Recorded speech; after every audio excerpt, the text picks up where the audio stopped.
Comment poser et résoudre une soustraction? Nous allons prendre comme exemple 635 moins 379. Pour commencer, il faut bien écrire le chiffre des centaines dans les centaines, le chiffre des dizaines dans la colonne des dizaines et le chiffre des unités dans la colonne des unités.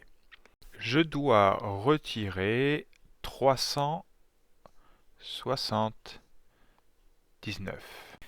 Il faut toujours commencer par les unités.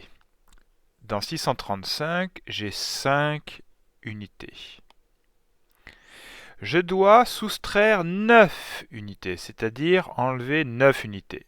Je n'ai pas assez d'unités, mais je sais que dans une dizaine, j'ai 10 unités. Donc, je vais aller chercher les unités qui me manquent dans une dizaine.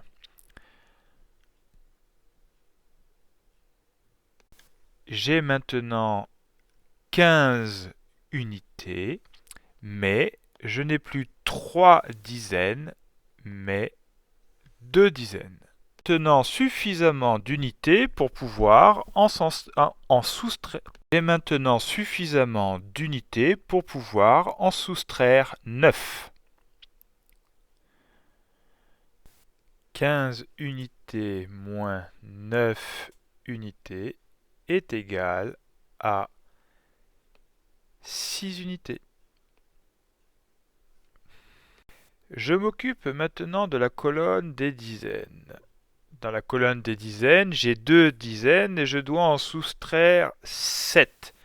Donc, je n'en ai pas assez. Je sais que dans une centaine, j'ai 10 dizaines. Donc, je vais aller chercher 10 dizaines dans une centaine.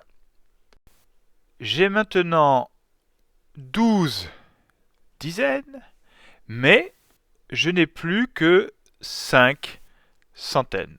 J'ai maintenant suffisamment de dizaines pour en soustraire 7. Si je soustrais 7 dizaines à 12 dizaines, il m'en reste 5. Pour finir, je m'occupe des centaines. J'en ai 5, je dois en soustraire 3, j'en ai assez. 5 moins 3 est égal à 2. Le résultat de la soustraction 635 moins 379 est donc égal à 256.